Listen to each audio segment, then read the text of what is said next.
দুবাইয়ে শুরু হলো ৫ দিন ব্যাপী গালফ ফুড মেলা। দুবাই ওয়ার্ল্ড ট্রেড সেন্টারের ৩০তম এই আসরে বিশ্বের ১২৯টি দেশের ৫,০০০-এরও বেশি খাদ্য প্রস্তুতকারক প্রতিষ্ঠান অংশ নেয়। রফতানি উন্নয়ন ব্যুরোর আয়োজনে ও বাণিজ্য মন্ত্রণালয়ের তত্ত্বাবধানে এবারের মেলায় বাংলাদেশের প্রতিনিধিত্ব করছে ৪১টি প্রতিষ্ঠান।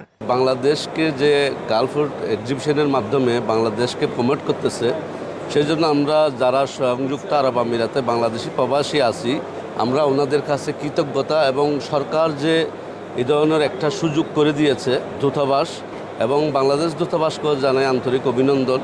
১৯৮৭ সালে প্রতিষ্ঠার পর থেকে গালফ ফুড একটি শক্তিশালী বাণিজ্য ফোরাম হয়ে উঠেছে এবং বিশ্বব্যাপী খাদ্য ও পানীয় শিল্পকে এগিয়ে নিয়ে যাচ্ছে।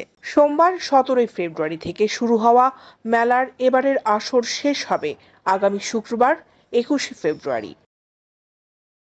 প্রায় ২৪টি হল নিয়ে দুবাই ওয়ার্ল্ড ট্রেড সেন্টারে ১.৩ মিলিয়ন বর্গফুট জায়গা জুড়ে বসেছে এই মেলা। এর মধ্যে বাংলাদেশের প্যাভিলিয়ন ৩২৪ বর্গমিটার। ক্রেতা ও দর্শনার্থীদের পাশাপাশি নতুন পণ্য সম্পর্কে জানতে মেলায় হাজির হয়েছে বিভিন্ন পরিবেশক প্রতিষ্ঠান।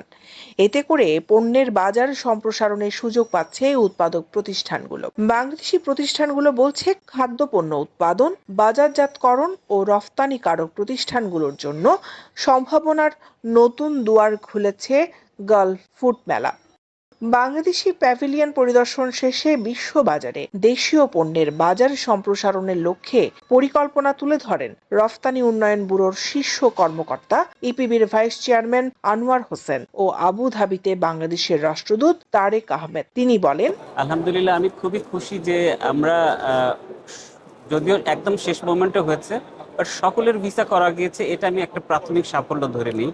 কারণ আপনারা জানেন সবাই যে এই দেশে আমাদের সাধারণভাবে ভিসাটা বন্ধ হয়ে আছে, বিভিন্ন ক্যাটাগরির ভিসা বন্ধ হয়ে আছে।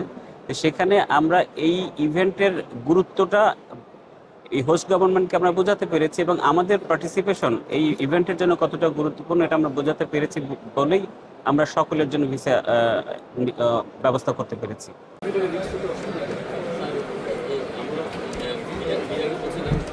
দুবাই ওয়ার্ল্ড ট্রেড সেন্টারে ৫ দিন ব্যাপী গালফ ফুড মেলার পর্দা নামবে আগামী ২১ ফেব্রুয়ারি।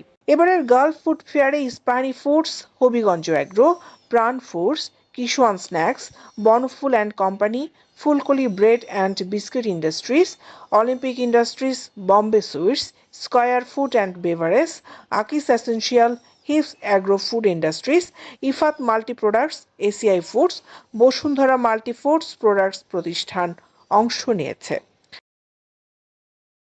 দৈনিক আজাদী, নিউজ ডেস্ক।